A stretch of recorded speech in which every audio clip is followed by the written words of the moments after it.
muy positivo en el programa, en el informativo de Nacional. Y damos, por supuesto, el saludo a todos nuestros televidentes que se unen a la señal de Radio Nacional. Ricardo. ¿Cómo estás, Paola? Efectivamente, y con energía, así como nos decía Carolina, con esa energía para poder observar el partido de fútbol también, que a las 4:30 esta tarde va en el Maracaná entre Perú y Bolivia. Así que tenemos que ganar sí o sí. Pero ahora definitivamente vamos pues a hablar de política, de la reforma que ya está en marcha y que para algunos pues está demorándose más de la cuenta. Así es, a las 9:30 de esta mañana el ministro de Justicia acude a la Comisión de Constitución para dar argumentos adicionales en lo que significa la reforma de partidos políticos, básicamente las elecciones primarias en las agrupaciones políticas. Bien, vamos ahora a dar la bienvenida al doctor Raúl Castro Estañaro. Como sabemos que él ha sido miembro de la Comisión de Justicia del Congreso y también, por supuesto, él es miembro del Partido Popular Cristiano y también ha estado participando en diversas posiciones. Así ha sido miembro de la Comisión de Justicia, ¿no? Así es, tiene una amplia experiencia, domina temas de voto preferencial, financiamiento de partidos políticos y elecciones internas para definir a postulantes. Es decir, es todo un especialista. Bien, doctor Castro, ¿cómo está? Bienvenido a Nacional y TV Perú. Muchas gracias, muy buenos días, Ricardo y Paola, muy amable. Yo quisiera hacer su reflexión sobre lo que hemos visto pues en la Comisión de Constitución y este debate de la reforma política. Bueno, en primer lugar, quiero decir, Paola, que celebro que el ministro de Justicia vaya precisamente a conversar, a debatir, a buscar luces. Las comisiones son espacios sesudos de discusión, hay veces de debate y hay veces de enfrentamiento, de confrontación, nunca debieran ser de pelea. A veces lo son, pero no debieran ser. Pero de lo que se trata es de cambiar pareceres y establecer, en medio de las dificultades que un trabajo intelectual suscita, encontrar las mejores soluciones para el país. Y entonces creo que esta visita fortalece mucho el espíritu democrático, se va a conocer mejor las inquietudes del Poder Ejecutivo y creo que esto va a fortalecer la institucionalidad del país en general. Me parece estupendo que vayan y creo que tal como está caminando la cosa, va a haber buenos resultados en corto plazo. El tema de las reformas en cuanto a partidos políticos, doctor Castro, en lo referente a las elecciones primarias. Este es un tema que ha generado controversia porque hay algunos partidos que se oponen a que haya comicios que sean a nivel interno, justamente los que elijan a sus candidatos y además cuente con participación también de la ciudadanía. ¿Qué tan viable es esto? ¿Es positivo o no? No, esto es... a ver, la comisión de alto nivel que ha presidido Fernando Tuesta y que está integrada por personas intachables y de mucho conocimiento, digamos, de la teoría política, son politólogos la mayoría de ellos, algunos de ellos han sido asesores en el Congreso muchos años, es gente muy bien intencionada, pero ninguno de ellos ha militado en un partido político. Eso es lo que todos señalan. ¿No? Entonces yo estoy señalando, yo he sido presidente de un partido político 5 años, he sido secretario general 5 años, he sido secretario de política 8 años, he sido vicepresidente 6 años, de manera que he hecho 42 años de vida partidaria, ¿no? Entonces, el concepto de democracia interna, por lo menos en el PPC, era un concepto que se venía practicando desde muy atrás. Un militante, un voto, o digamos sistema de delegados que es por representaciones, que a veces termina siendo un poco más barato en el sentido, digamos, plutocrático de la palabra, ¿no? Porque las elecciones necesitan recursos. Ahora bien, el hacer elecciones internas es una forma de eliminar los caudillismos que a veces han asfixiado a los partidos y que se necesita ir terminando en la República. Todavía existen estos caudillismos y que se vaya dando paso a procesos de democracia, generación de nuevos liderazgos basados en una idea fundamental. La política es competencia. La competencia tiene que ser libre, sin ataduras, sin cupos, sin estereotipos de ninguna categoría, porque los militantes luchan por conseguir espacios en las dirigencias de los partidos y en las candidaturas, de manera que si usted los constriñe, los desanima. Entonces, si usted constriñe un partido a llenar cupos, alternancias, lo que está haciendo es desanimando la voluntad de participación de unos y otros. Ahora, eso para fijar el concepto. En cuanto a si deben participar o no, que este es un punto muy importante, ciudadanos que no son del partido, en general de muchas en todo el país, en todas las regiones. En las elecciones internas de un partido, a mí me parece que no. Me parece que no estamos preparados para eso. Me parece que las cifras que están poniendo son cifras irreales. En el mejor de los casos, en el PPC hemos tenido 20.000 dirigentes o militantes votando, y esto ya es una gran cifra. Y para movilizar 20.000 militantes en un partido que no tiene recursos, es una gran complejidad, porque recordemos que el Perú tiene 195 provincias y hay que organizar las provincias. Claro, ¿no? pero el problema es cuando son agrupaciones por las cuales solamente todo quizás el poder y la posibilidad las tiene el dueño Efectivamente. o el presidente de la agrupación, y el resto absolutamente, no se siente Paola, representado. Absolutamente. Yo creo que esas elecciones internas, pero no en un sentido abierto donde la infiltración, claro, y donde además en un gobierno, digamos, que pudiera ser de alguna manera manipulador, podría también intervenir en las elecciones internas de un partido, ¿no? Pero en el buen sentido de la palabra, unas elecciones internas donde es la militancia la que elige a los dirigentes y a los candidatos, no debería pasar esto, y ahí se podría ver con mucha precisión esto que señalas, que me parece crucial en la democracia del país. Los partidos bandera, los partidos membrete, los partidos de sofá, los partidos vientres de alquiler, ¿no? Que los hay desgraciadamente, y muchos, porque la ley de partidos políticos nos llevó a eso. Fue una ley equivocada. Al final terminó siendo una ley antipartido. Entonces, ¿qué cambios aplicar a la ley de partidos políticos para evitar, sobre todo los vientres de alquiler, que son los que más han caracterizado, doctor, las elecciones últimas? Yo creo que la Comisión Tuesta ha hecho algunas propuestas que son sumamente interesantes, ¿no? Por ejemplo, el tema de que un partido político tenga que tener militantes inscritos, ¿no? Estos partidos de vientres de alquiler han recolectado 700.000 firmas, pero tienen 3.000 militantes. O menos. O menos, exactamente. Hay partidos con 1.500 militantes, ¿no? Entonces, me parece que el hecho de que haya partidos que tengan que inscribirse con un nivel de militancia, ya no falsificación de firmas y todas esas cosas, y que vayan a votar a las elecciones internas por lo menos una décima parte, yo creo que ya es interesante. Yo recibí el PPC con 160.000 militantes, lo llevé a 320.000 y lo convertí en el partido más caudaloso en lo que a militancia se refiere. La propuesta pide 1.5% del padrón electoral. ¿Es un exceso? Sí, porque es el padrón electoral nacional. Entonces, si nosotros hoy día entendemos que el padrón electoral nacional son 20 millones de electores, probablemente en 2021, estamos hablando de que vamos a necesitar 300.000 electores en unas primarias que van a costar muchísimo dinero. Yo creo que debemos llegar a eso, pero debemos fijar una gradualidad que vaya acostumbrando a que los partidos vayan siendo cuerpos realmente eficientes y verdaderos, no hoy día puros cascarones, y que además se vaya acostumbrando a la militancia, esto es sumamente importante, a que no debe haber caudillos.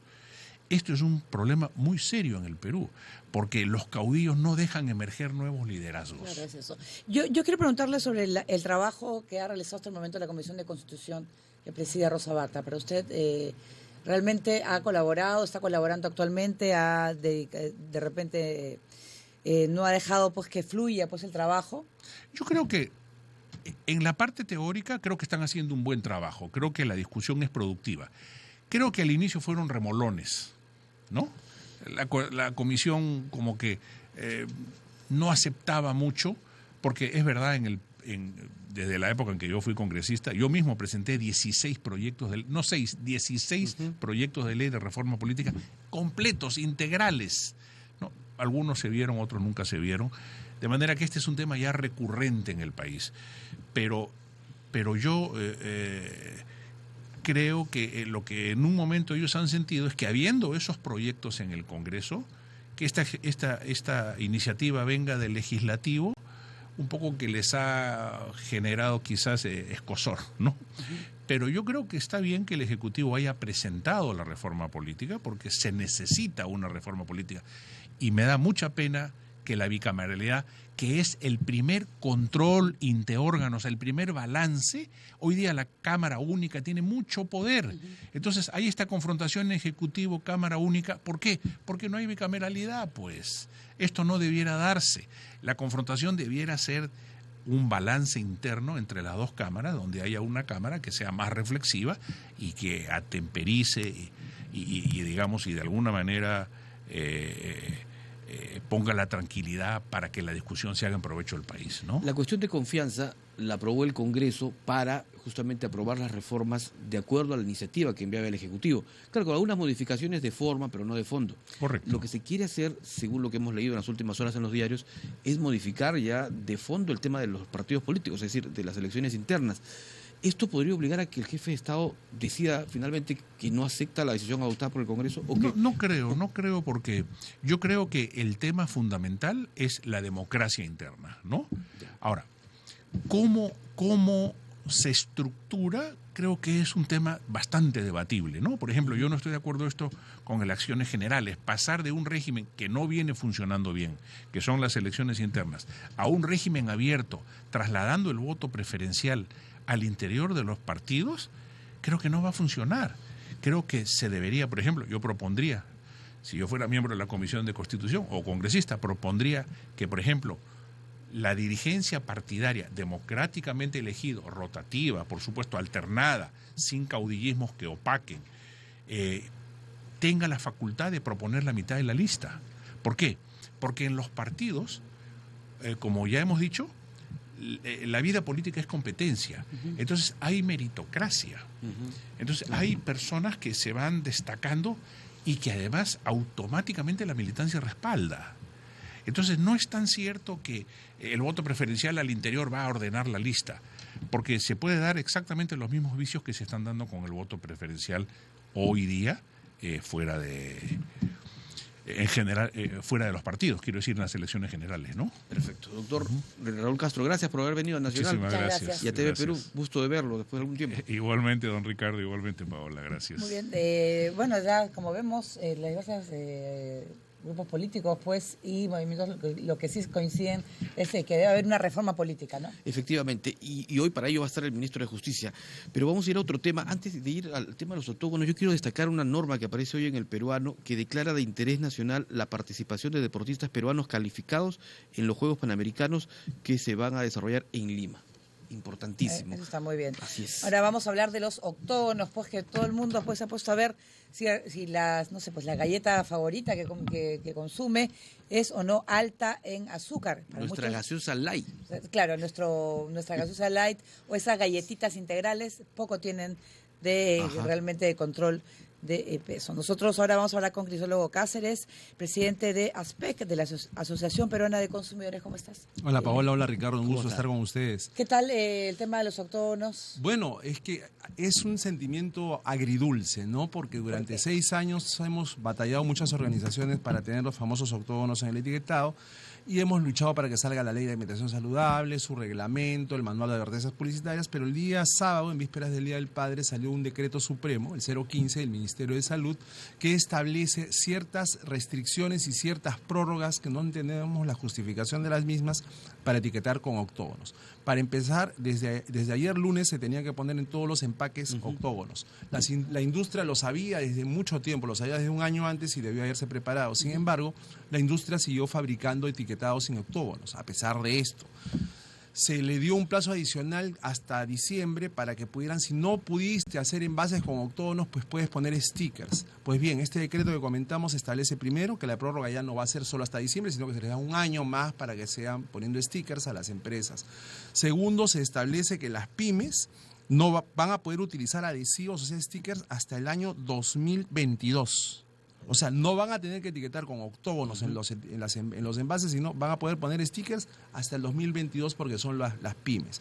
Y esto es una situación muy, muy complicada porque además se dice que si el envase fue fabricado hasta un día antes del día de vigencia del manual de advertencias, que fue ayer lunes, si fue fabricado, tienen para prorrogar por un año más y fabricar sin octógono. O sea, esas exoneraciones nos llenan de mucha preocupación. Igualmente se señala que en los envases retornables que tienen tapitas o chapitas, si quieren van a poder poner el octógono en la chapita.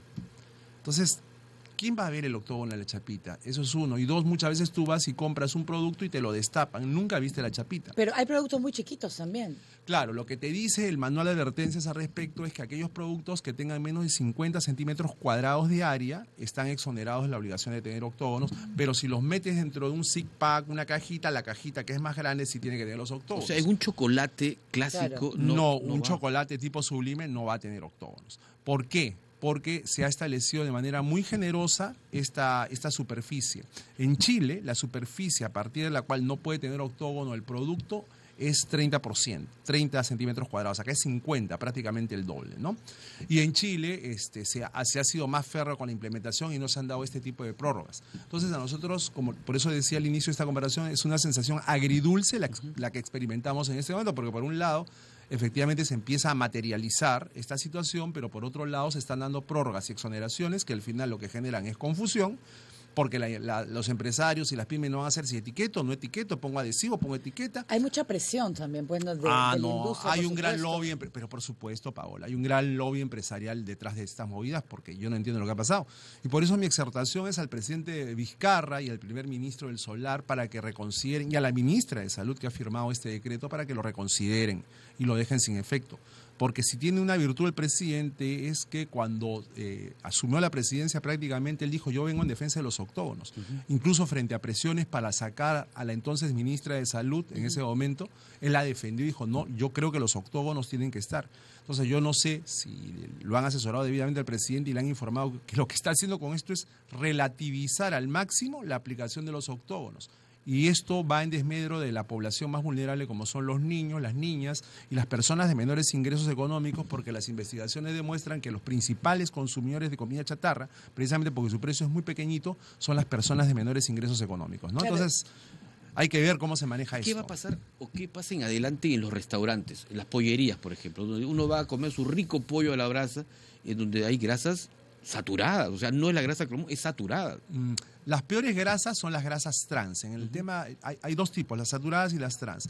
Las saturadas pueden ser de alguna manera metabolizadas por el organismo humano, las trans no. Y además las grasas trans que están en las galletas, que están en los queques, que están en una serie de productos envasados, lo que tienen las grasas trans es que eliminan el colesterol bueno y propician la aparición del colesterol malo. Son terribles, son nefastas. Por eso en países como Estados Unidos están prohibidas. Acá se van a eliminar las grasas dentro de 2 años. Mientras tanto podemos seguir comiendo este veneno. Por eso los octógonos son una situación bienvenida. Ahora, en cuanto a la comida de los restaurantes, pollerías y demás, fast food y demás, la ley de alimentación saludable no aplica a ellos. O sea, la ley de alimentación saludable está referida única y exclusivamente a los productos procesados y ultraprocesados que tienen precisamente esta gran cantidad de nutrientes críticos, sal, grasas y azúcar, ¿no? Porque son envasados. Han habido intentos en el Congreso de regular y poner algún tipo de etiquetado, entre comillas, a las comidas que se expenden en los restaurantes, pero no han prosperado. Lo que sí conocemos es que existen iniciativas de determinadas cadenas de fast food que están poniendo el número de calorías o el número de grasas que contienen determinados platos, básicamente en el extranjero, lo cual es una advertencia, pero es una cuestión voluntaria, no es una obligación legal. Claro, la cosa es tener la información adecuada. Si tú ya quieres comer, te puedes ir a un 20 paquetes de galleta, ya estás asumiendo la responsabilidad. Pero ¿qué pasa con los llamados productos light? Que dicen pues que para con los cuales no vas a engordar, sin embargo ponen alto en azúcar o no sé pues. Este decreto que comentamos, que salió el sábado en víspera del Día del Padre, está referido también a las fórmulas para bebés, a los suplementos alimenticios o alimentos que aleguen tener atributos saludables. Se dice que también están exonerados de la obligación de tener octógonos. Y ya la experiencia demuestra de que a lo largo de los años muchos productos que se publicitan como light, incluso aceites que decían somos light, por definición un aceite no puede ser light, porque es pura grasa, ¿no? Entonces, muchas veces la denominación light y similares esconde en verdad productos o insumos que son perniciosos para la salud de los consumidores. Por eso hay que tener mucho cuidado con la denominación light. Muy bien. Bueno, muchísimas gracias, Crisólogo, por haber venido. Seguiremos de cerca, además, todo el tema en tu programa que empieza a las 9 en Nacional. Sí, en Nacional. Un gusto. Muy bien, muchas gracias a Crisólogo Cáceres, como dijimos también, miembro de la Casa de Radio Nacional, pero también presidente de la Asociación Peruana de consumidores. Así Hay que es. tener cuidado con lo que están comprando, pues, y sobre todo la responsabilidad. Si ya tienes la información y lo quieres consumir, bueno, es asunto tuyo. Así es. Vamos a hablar ahora de economía, porque los resultados que se han tenido de 0.2% de crecimiento económico han hecho que la población ponga su atención en este aspecto. Pero además también hay novedades con el impuesto selectivo al consumo a partir de hoy, que va a agravar al tema de las cervezas. Si se ha modificado el impuesto a la cerveza, es 2.25 por litro. La pregunta es, ¿subirá el precio? A muchos le preocupa también el precio de los cigarrillos y de otros productos. Pero la economía se ha estancado en el mes de abril. A algunos les preocupa, a otros no. Así ¿no? es que vamos a conversar sobre este tema. Justamente estamos con el economista Eduardo Recoba, que está aquí en los ¿Cómo está? estudios. ¿Qué tal? Paola, Ricardo, ¿Cómo gracias. está? Buen día. Buenos ¿Qué días. significa ese 0.2%, que es el último, digamos, la última cifra que hemos conocido? Sí, bueno, un paréntesis, a mí no me preocupa. soy de los la cerveza. no, lo de la cerveza sí me preocupa. Soy de los que no se preocupa. Bien, bueno, significa efectivamente que, digamos, hay un atraso, hay un recorte, hubo un recorte fuerte en abril. Ahora, también significa que estacionalmente se cumple la norma, ¿no? Abril es un mes, pues, que significa o registra la resaca, ¿verdad?, de febrero y marzo, que son gastos escolares. También tiene una resaca, y creo que es literal, a propósito de la Semana Santa. Entonces es un mes que suele ser austero en crecimiento estacionalmente. Pero, y rapidito, la medición en realidad no debería ser mensual, es decir, la lectura, mejor dicho, no debería ser mensual, no medición, lectura. Hay quienes dicen que debería ser anual. Debería ser trimestral, O trimestral, Ricardo. ya. Y otra cosa, y a propósito de este dato del 0,2% puntualmente en abril contra abril del 2018, lo correcto es hablar de del crecimiento, la dinámica de los 12 meses, agarrar el bloque de los 12 meses y compararlo con el bloque del año anterior, y esto resulta lógicamente un crecimiento a abril del 3,12%. Pero, por ejemplo, tienes declaraciones del economista Elmer Cuba que dice, las cifras son para Sí. llorar. Este año es un año desperdiciado. Es fatalista, ¿no? O sea, Sí, ¿tan mal o estamos? sea, a ver, estamos desde hace 10, 12 días bombardeados, petardeados por una suerte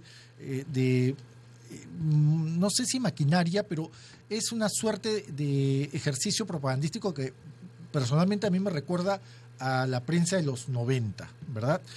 Donde se habla pues de que la economía anda en picada, solo se ha crecido 0,2% en abril, así tan solo fue el titular, ¿no es cierto? Y bueno, y ahora lo del colega Cuba, ¿no? Pero yo creo que no es un tema que nos debería alarmar, no es un tema que nos debería, sí debería preocuparnos, por ejemplo, y acá hago un paréntesis, porque tampoco hay que ser ciegos, nos debería preocupar el ritmo de gasto, ¿no? Sobre todo el gobierno, ¿no? La inversión privada ya sigue su dinámica propia, son 19.800 millones de dólares, la mitad va para minería, eso sigue su ritmo, ¿verdad? O sea, ya tenemos eso en cartera.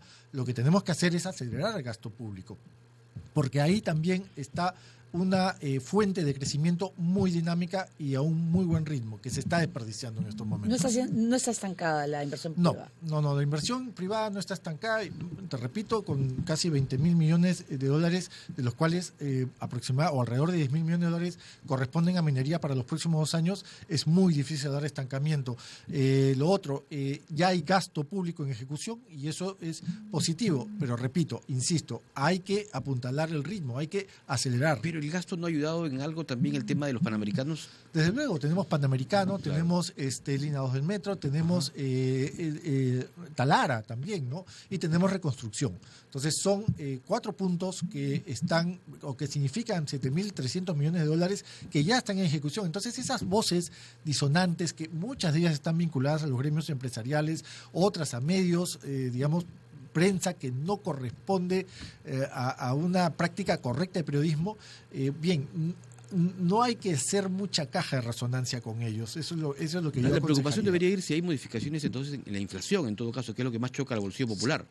Desde luego tenemos que acelerar gasto, y gasto significa digamos, meterle punche al consumo. Y si metemos punche al consumo, vamos a tener un crecimiento que se va a reflejar en una cifra, voy a decir algo que puede sonar para los televidentes un poco disonante, una cifra saludable de inflación, ¿no? Que vaya más, que esté controlada por lo menos dentro del rango meta, que es entre el 1 y 3%, ¿no? Rango meta del BCR. Hablemos ahora del impuesto selectivo al consumo, que va a gravar a los a bebidas alcohólicas, concretamente a la cerveza. Que es por litro, ahora ¿no? es por litro y ya no sobre el precio, pero también, mientras se modifica en el tema de los licores, se reduce el selectivo al consumo para el tema de automóviles. Sí, a ver, los impuestos que son, digamos, de este tipo, ¿no? Que son impuestos que de alguna manera son recurrentes, suelen tener un impacto disonante, ¿no? Desde la caja fiscal, porque por un lado, efectivamente,